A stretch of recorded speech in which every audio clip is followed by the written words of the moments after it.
Avant de commencer notre prière, prenons un instant pour nous arrêter, respirer et laisser la parole de Dieu toucher notre cœur. Fermez les yeux un instant si vous le pouvez, non pour fuir le monde, mais pour mieux le voir à travers la lumière que le Seigneur nous donne. Aujourd'hui, nous allons parler d'un mot qui pour beaucoup sonne dur et effrayant, la brisure. Mais ici, dans cet espace sacré entre confession et espérance, nous découvrirons que la brisure n'est pas la fin. Elle est la porte qui mène à la guérison, à la liberté et à une intimité nouvelle avec Dieu. Jadis, je pensais que il faut être brisé pour Dieu signifiait obligatoirement traverser une épreuve dévastatrice, toucher le fond et être forcé de se tourner vers lui. Je croyais que la brisure était le fracas d'une vie réduite en morceaux par la souffrance, la perte ou le désespoir. Mais la foi m'a appris autre chose. La véritable brisure n'est pas d'abord un événement extérieur, c'est une attitude du cœur. C'est se tenir devant Dieu et le voir tel qu'il est, saintement miséricordieux, puis se voir soi-même tel qu'on est, non pas uniquement comme un ensemble d'erreurs ou d'échecs, mais comme quelqu'un qui a besoin de grâce. Cette reconnaissance crée une brisure qui ne détruit pas, mais révèle.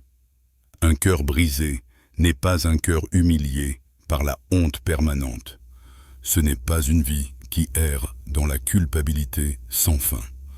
Non, c'est un cœur qui, face à l'amour pur de Jésus, comprend la portée de son péché, non pour s'enfoncer, mais pour s'éveiller.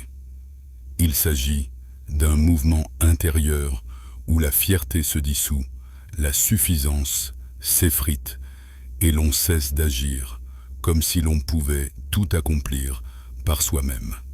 À la lumière de la croix, nos petites victoires et nos grandes fautes prennent une nouvelle mesure. Elles deviennent l'occasion de recevoir une miséricorde qui nous dépasse. La Bible nous enseigne que les sacrifices qui plaisent à Dieu, c'est un esprit brisé. Un cœur brisé et contrit, ô Dieu, tu ne le méprises pas. Ce verset nous rappelle que Dieu ne recherche pas notre perfection ni nos efforts superficiels. Il désire une sincérité du cœur. Il veut que nous venions à lui sans masque, sans prétention, prêts à déposer ce qui nous sépare de lui. Ambition démesurée, habitude qui étouffe l'âme, distraction douce mais destructrice, et tout ce qui déplace notre regard de sa présence. Quand nous déposons ces fardeaux, quelque chose de surprenant se produit, nous retrouvons la paix. Imaginez une personne qui a construit sa sécurité sur des possessions, des titres, des routines. Puis dès qu'elle croise l'amour infini de Dieu, ces piliers s'effritent, non parce qu'ils sont punis, mais parce qu'ils ne peuvent plus tenir face à une réalité plus profonde. La brisure, alors, est un renversement, non pas la perte totale, mais la libération de ce qui nous empêchait d'être pleinement aimés. C'est la main qui lâche, ce qui n'est pas essentiel pour que l'on saisisse enfin ce qui est éternel. Il est important de comprendre que la brisure n'est pas synonyme de faiblesse ultime. C'est le berceau d'une force nouvelle. Quand le cœur admet son impuissance, il ouvre la porte à la puissance de Dieu.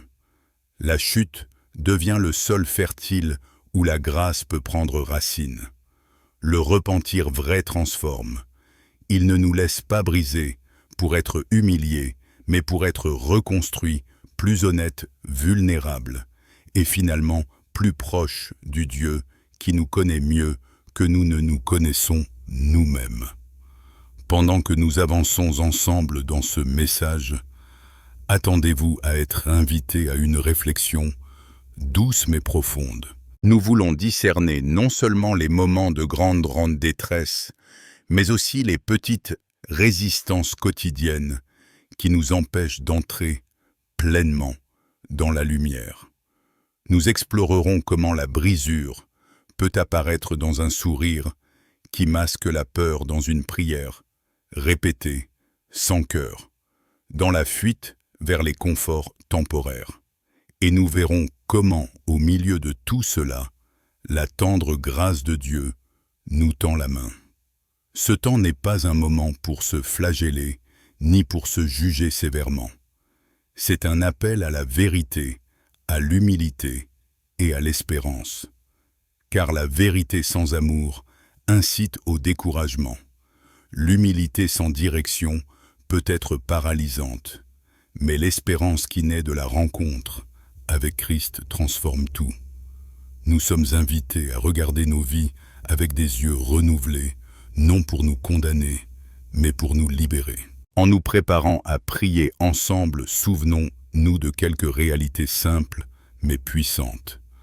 Dieu nous cherche davantage que nous ne le cherchons. Il pardonne plus promptement que nous ne le demandons. Il nous relève plus tendrement que nous l'osons imaginer. Si votre cœur est fatigué, apportez-le. Si votre foi vacille, apportez-la. Si votre fierté vous empêche d'avancer, apportez-la aussi, car rien n'est trop laid ou trop brisé pour être transformé par sa grâce. Dans l'intimité de cette introduction, je veux vous inviter à un acte concret.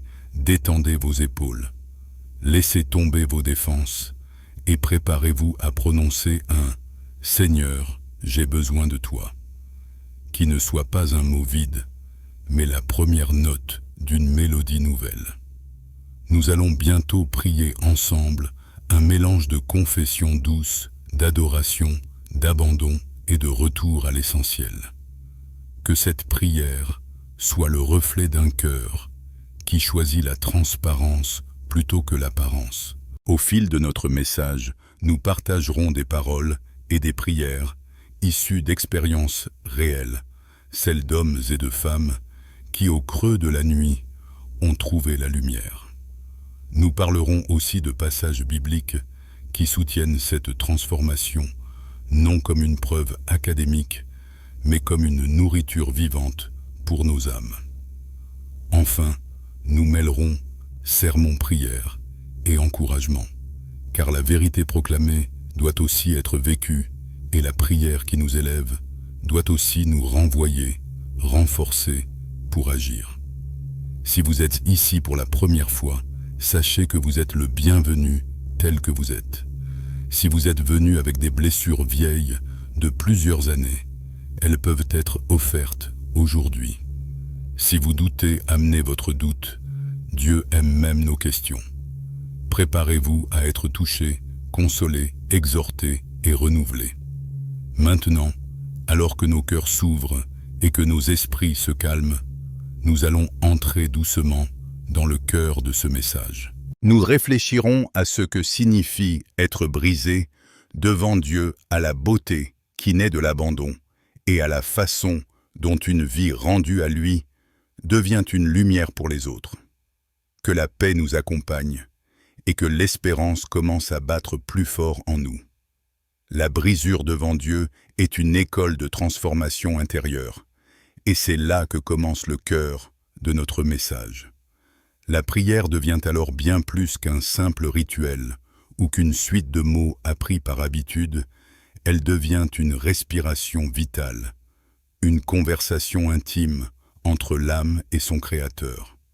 La prière est le lieu où l'on apprend à dire la vérité de son cœur, sans phare, sans filtre, dans la certitude que Dieu écoute avec tendresse et patience. Lorsque nous venons à lui avec un esprit brisé, il n'attend pas de nous des discours grandioses ni des promesses irréalistes. Il veut notre sincérité. C'est dans cet abandon que se trouve la vraie liberté, celle de ne plus jouer un rôle, de ne plus prétendre être plus fort qu'on ne l'est vraiment, mais de reconnaître humblement « Seigneur, sans toi, je ne peux rien ». Et dans cette confession naît une puissance qui n'est pas la nôtre, mais la sienne. Regardez comment Jésus lui-même a vécu. Dans les évangiles, nous voyons un Sauveur qui s'est retiré à de nombreuses reprises pour prier souvent dans la solitude et le silence.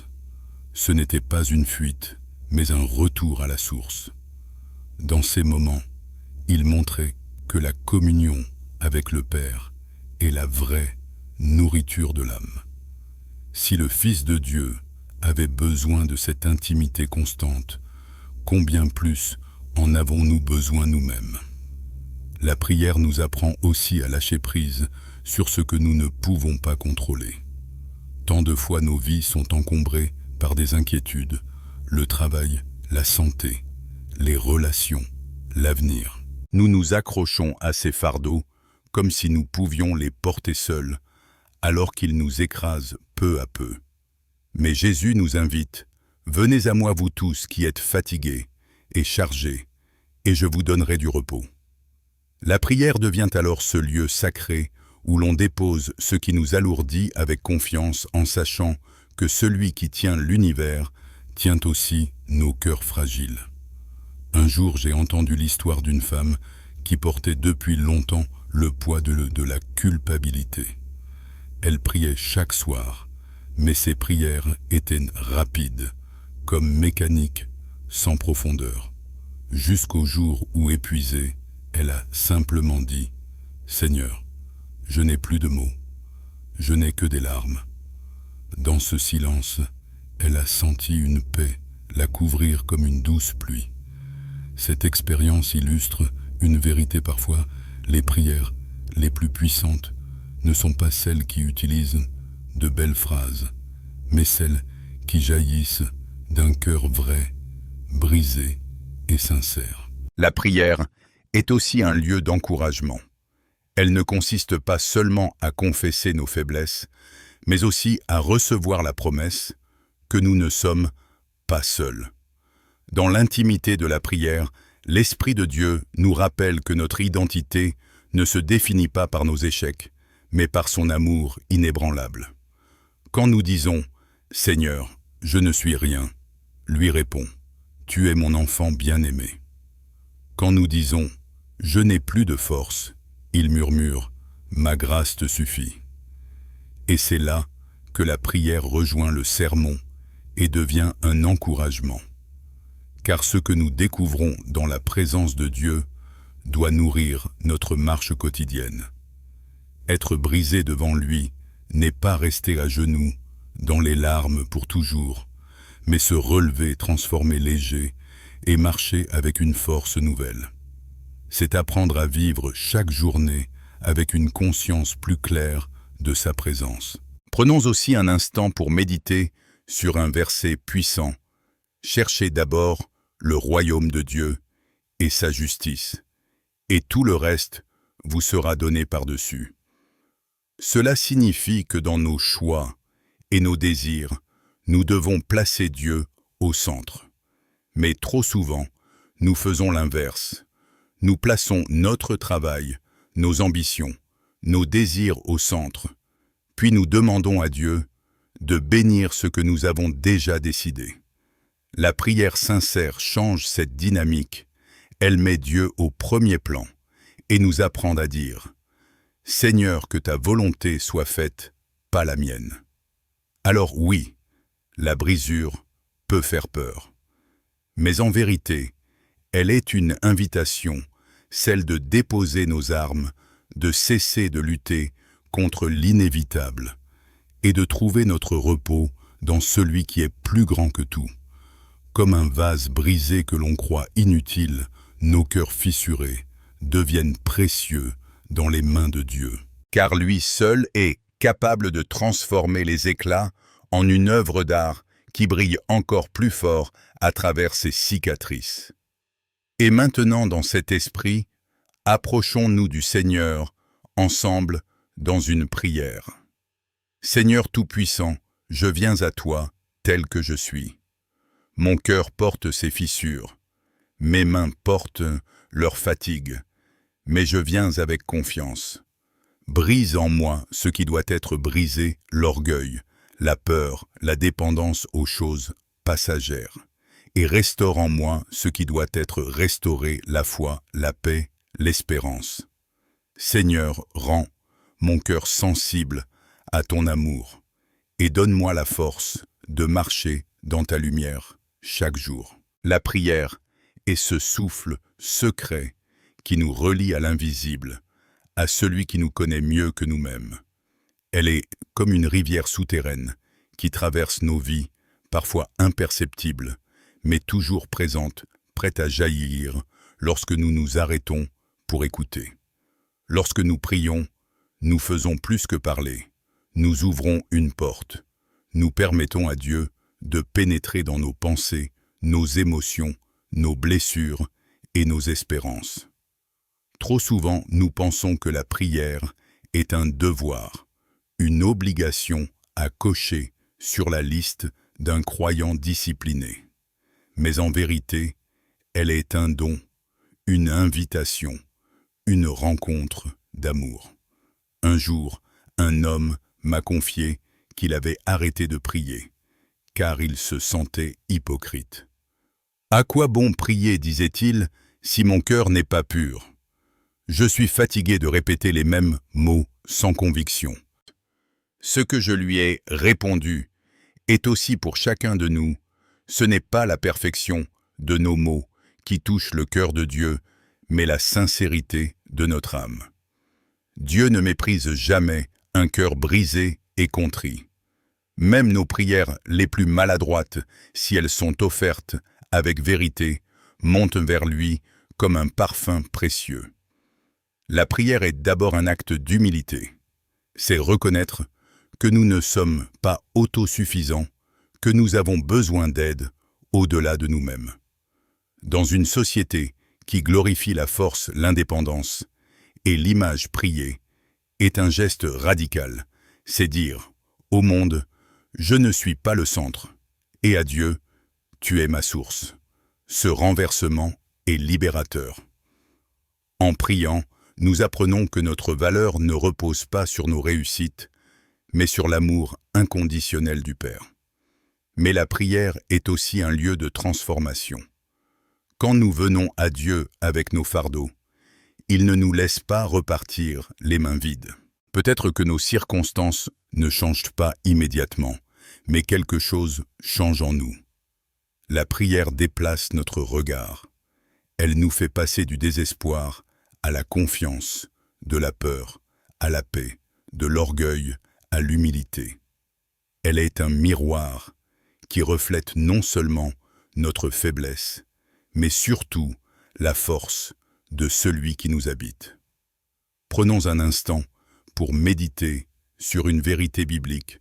Sans la foi, il est impossible de plaire à Dieu. Car il faut que celui qui s'approche de lui croit qu'il existe et qu'il récompense ceux qui le cherchent. De Hébreux 11, 6. La foi est ce fil invisible qui donne vie à nos prières. Sans elle, nos mots restent suspendus. Avec elle, ils deviennent des semences de miracles. Même une foi minuscule, une foi de la taille d'un grain de moutarde, peut déplacer des montagnes, car ce n'est pas la taille de notre foi qui importe, mais la grandeur de celui en qui nous croyons. La prière est aussi une lutte. Elle exige parfois de persévérer, alors que tout semble silencieux. Qui n'a jamais crié vers Dieu et senti le ciel fermé? Mais même dans ces silences, Dieu agit. Comme une semence enfouie dans la terre, la prière travaille dans l'invisible. Elle prépare des réponses que nous ne comprenons pas encore. Jésus, lui-même, a enseigné à ses disciples à persévérer, à ne pas se décourager, comme cette veuve qui n'a cessé de frapper à la porte du juge jusqu'à obtenir justice. La prière nous forme à la patience. Elle nous enseigne que le temps de Dieu n'est pas le nôtre, mais qu'il ne tarde jamais à accomplir ses promesses. C'est pourquoi, lorsque tu pries, n'abandonne pas même si tu ne vois pas encore de fruits. Continue à venir, à parler, à écouter, à te confier. Chaque prière est comme une pierre posée sur le chemin de ta foi. Même si tu ne le réalises pas, tu avances. Même si tu ne le sens pas, ton cœur se fortifie. Et un jour, tu verras que cette persévérance n'a pas été vaine. Seigneur Tout-Puissant, aujourd'hui nous venons à toi avec nos cœurs ouverts. Nous déposons devant toi nos fardeaux, nos peurs et nos manquements. Nous croyons que rien n'est trop lourd pour tes mains, rien n'est trop compliqué pour ton intelligence, rien n'est trop brisé pour ton amour. Père, enlève en nous tout ce qui empêche ton esprit de régner pleinement. Donne-nous la force de lâcher prise sur nos propres plans pour recevoir les tiens bien meilleurs et parfaits. Nous t'adorons non seulement pour ce que tu fais, mais pour qui tu es fidèle, juste, miséricordieux, plein de bonté et de patience. Seigneur, entoure-nous de ta paix, une paix qui dépasse toute intelligence et remplit nos cœurs d'une confiance nouvelle. La prière est aussi une arme. Dans ce monde où le mal se déguise souvent en lumière, où les tentations nous entourent et où le découragement guette, elle devient un bouclier. L'ennemi voudrait que nous vivions dans la peur, mais la prière nous rappelle que nous avons un refuge. Elle nous ancre dans la vérité, elle nous fait tenir debout, même quand la tempête fait rage. Paul et Silas en prison, au lieu de se lamenter, ont prié et chanté des louanges. Et les portes de leur prison se sont ouvertes. Leur situation n'a pas dicté leur foi. Leur foi a dicté leur attitude. Voilà ce que la prière accomplit. Elle ne nous enferme pas dans nos chaînes, elle les brise. Mais attention, prier ne signifie pas fuir nos responsabilités. Au contraire, la vraie prière nous conduit à l'action. Elle nous aligne avec le cœur de Dieu et nous pousse à aimer concrètement. Elle nous rappelle que notre mission n'est pas seulement de parler à Dieu, mais aussi d'être ses mains et ses pieds dans ce monde. Une prière sincère devrait toujours nous amener à regarder autour de nous et à dire « Seigneur, comment puis-je servir aujourd'hui ?» Alors, mes bien-aimés, souvenez-vous de ceci. La prière n'est pas un monologue, mais un dialogue. Il ne s'agit pas seulement de parler, mais aussi d'écouter. Trop souvent, nous sortons de nos temps de prière sans avoir pris un instant pour laisser Dieu nous répondre. Pourtant, il parle dans le silence, dans la douceur d'une paix soudaine, dans une pensée inattendue, dans un verset qui prend vie. Soyons attentifs à ces murmures, car Dieu ne crie pas toujours. Parfois, il chuchote. Prenons un instant encore pour prier ensemble. Seigneur Jésus, enseigne-nous à t'écouter. Aide-nous à calmer le bruit de nos pensées pour discerner ta voix. Ouvre nos yeux aux signes de ton amour autour de nous. Donne-nous la sensibilité de reconnaître tes réponses même quand elles ne correspondent pas à nos attentes. Et lorsque nous doutons, rappelle-nous que ton silence n'est jamais un abandon, mais souvent une préparation à quelque chose de plus grand. Oui, mes frères et sœurs, la prière est ce fil qui relie le ciel et la terre. Elle nous élève au-dessus de nos luttes, mais elle nous enracine aussi dans notre mission quotidienne. Elle est le souffle qui nourrit notre foi et la lumière qui éclaire nos pas. N'ayez pas peur de prier même avec vos mots les plus simples. N'ayez pas honte d'apporter vos faiblesses. Dieu aime ce qui est vrai et ce qui est offert avec sincérité devient précieux à ses yeux. Lorsque nous parlons de la prière, nous ne devons pas oublier qu'elle est aussi une école de confiance. Trop souvent, nous abordons Dieu comme si nous étions des étrangers venus frapper timidement à une porte. Mais la parole de Dieu nous rappelle que nous sommes ses enfants. Et un enfant ne demande pas à son Père avec peur, mais avec assurance. Jésus lui-même a dit « Si vous qui êtes mauvais savez donner de bonnes choses à vos enfants, combien plus votre Père céleste donnera-t-il de bonnes choses à ceux qui les lui demandent? Alors pourquoi doutons-nous si souvent? Parce que nous confondons parfois Dieu avec les expériences humaines. Peut-être que nous avons connu des promesses non tenues, des trahisons ou des refus qui nous ont laissés blessés. Et sans nous en rendre compte, nous projetons ces blessures sur Dieu. Mais lui n'est pas un homme qui ment, ni un père qui déçoit. Il est fidèle. Sa parole ne change pas. Ses promesses ne vacillent pas. Ce qu'il dit, il l'accomplit. Ce qu'il commence, il le termine. La prière devient donc un exercice de foi où nous réapprenons à faire confiance. Chaque fois que nous plions les genoux, chaque fois que nous disons « Père », nous nous souvenons que nous ne sommes pas seuls, que nous ne marchons pas à l'aveugle, mais que nous avons un guide, un berger, un protecteur. Seigneur bien-aimé, nous venons à toi avec nos doutes et nos hésitations. Nous confessons que parfois, notre foi est petite, fragile, vacillante. Mais aujourd'hui, nous choisissons de t'accorder notre confiance. Même si nous ne voyons pas tout le chemin, nous croyons que toi tu le vois.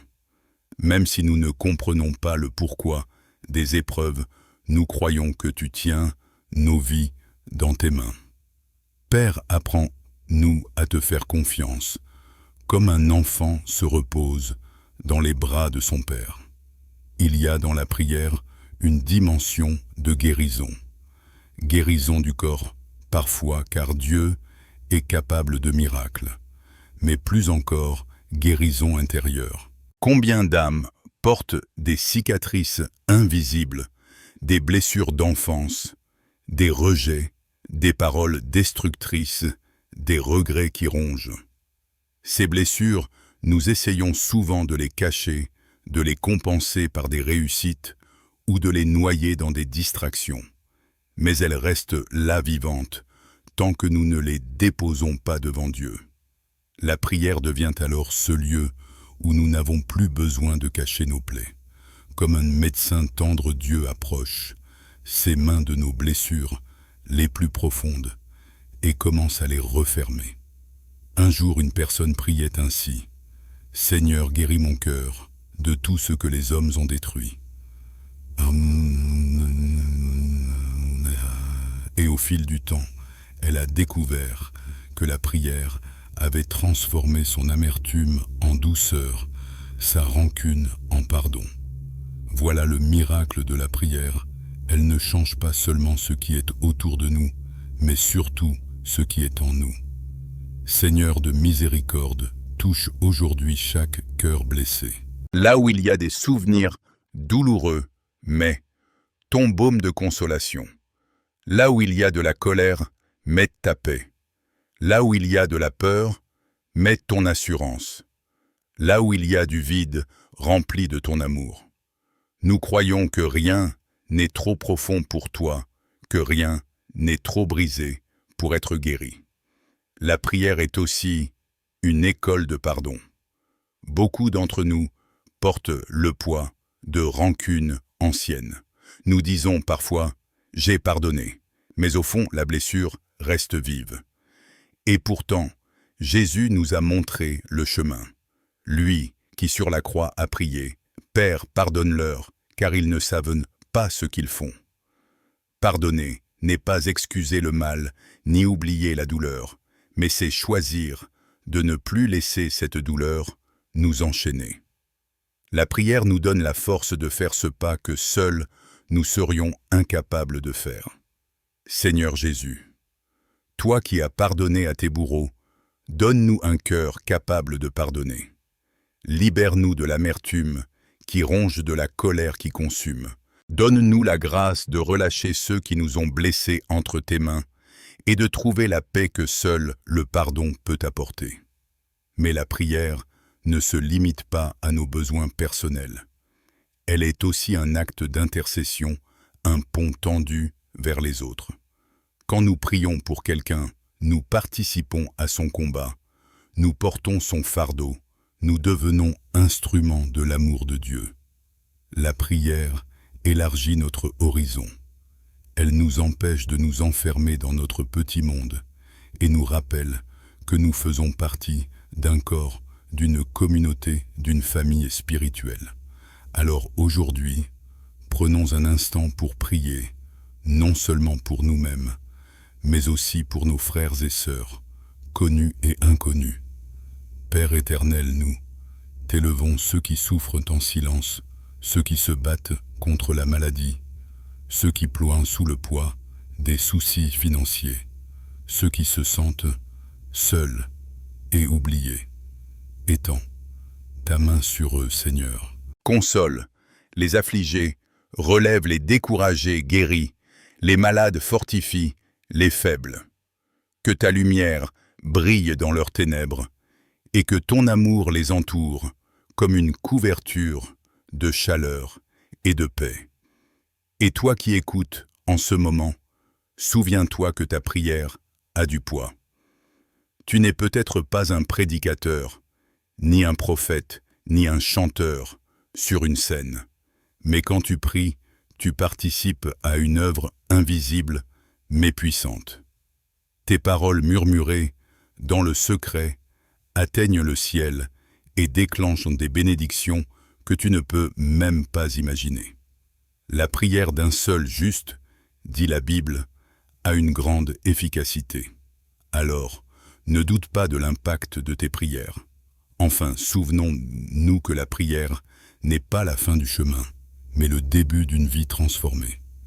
Prier doit nous pousser à marcher différemment, à aimer plus sincèrement, à servir plus humblement. Ce que nous recevons dans la présence de Dieu, nous devons le partager.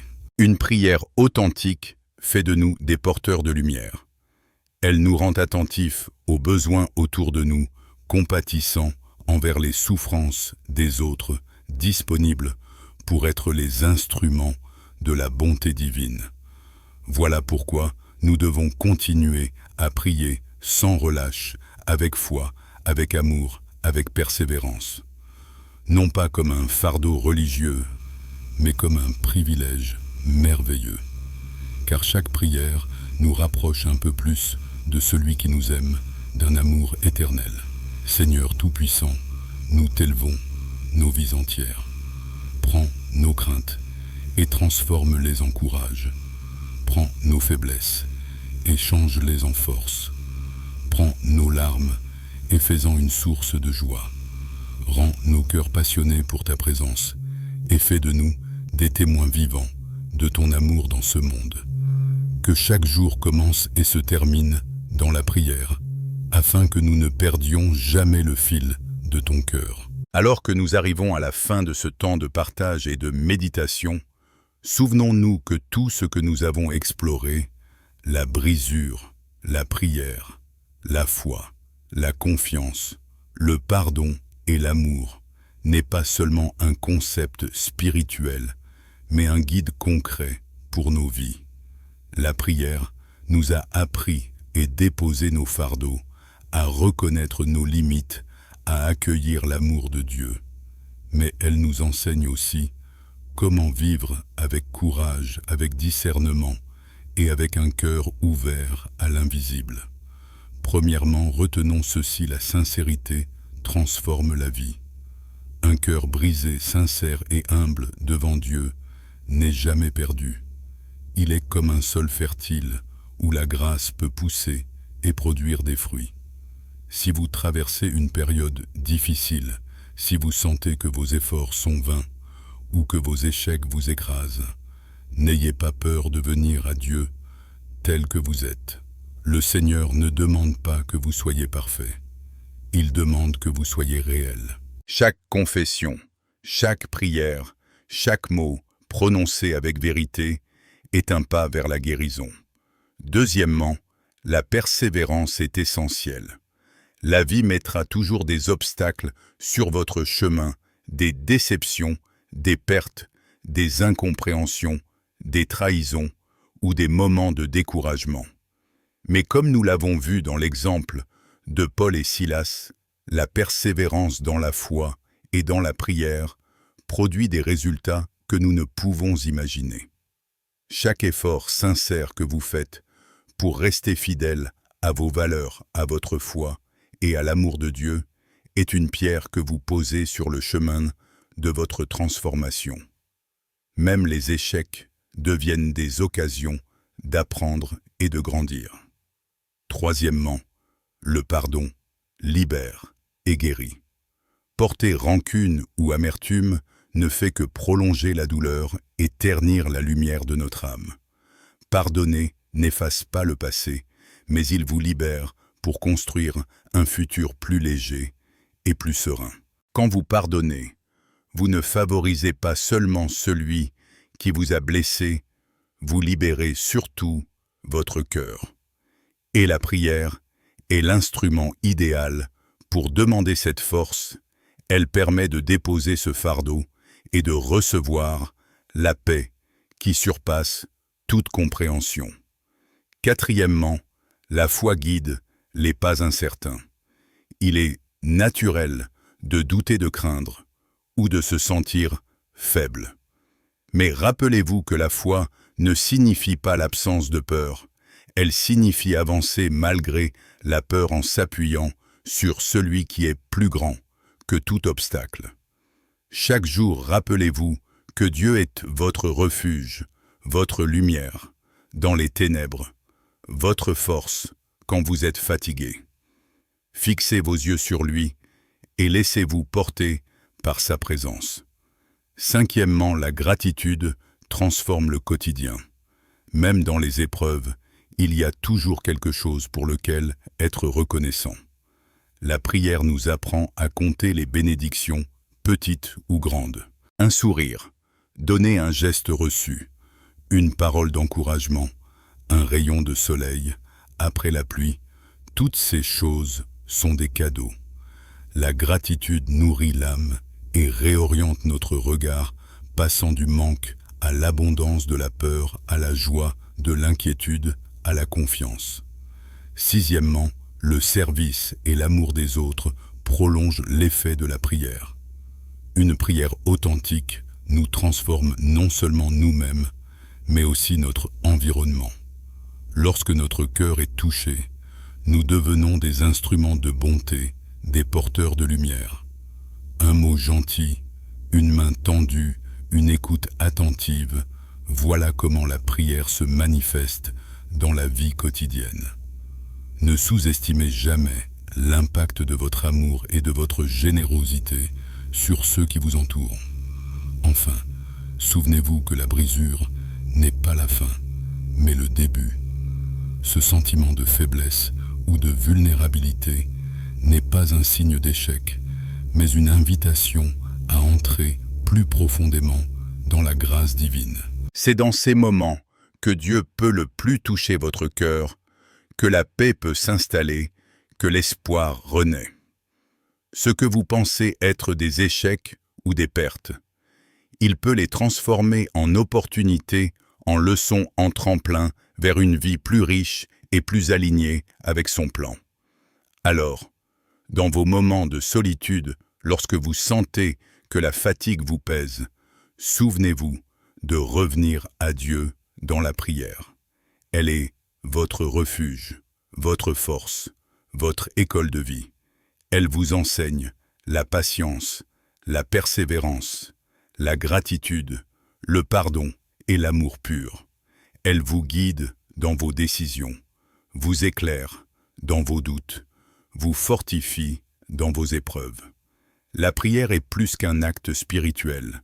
C'est une manière de vivre, de marcher, de respirer, de voir le monde à travers les yeux de l'amour divin. Seigneur, merci pour chaque personne qui a lu, écouté ou médité sur ce message. Merci pour les cœurs qui ont été touchés, les âmes qui ont trouvé espoir et ceux qui, dans le silence de leur chambre, t'ont approché avec sincérité. Que ton esprit continue à les guider, à les protéger et à les inspirer chaque jour. Remplis leur vie de lumière, de courage et de paix. Que chaque épreuve devienne une leçon, chaque larme un baume, chaque prière une source de force renouvelée. En conclusion, chers amis, souvenez-vous, toujours, vous n'êtes jamais seul. Même lorsque tout semble perdu ou que le chemin paraît sombre, Dieu est à vos côtés. Approchez-vous de lui avec un cœur ouvert, humble, sincère. Laissez-vous transformer par son amour, fortifié par sa parole et guidé par sa lumière. La brisure, loin d'être une malédiction, devient une bénédiction. La prière, loin d'être une obligation, devient votre refuge. Et la foi, loin d'être un idéal lointain, devient le moteur de chaque pas que vous faites. Que cette paix demeure en vous. Que cet espoir vous accompagne. Que cette lumière guide chacun de vos choix. Que votre cœur reste ouvert à la grâce infinie, que votre âme trouve repos dans l'amour éternel, et que chaque jour soit une occasion de vivre plus profondément, plus sincèrement, et plus pleinement pour Dieu et pour ceux qui vous entourent.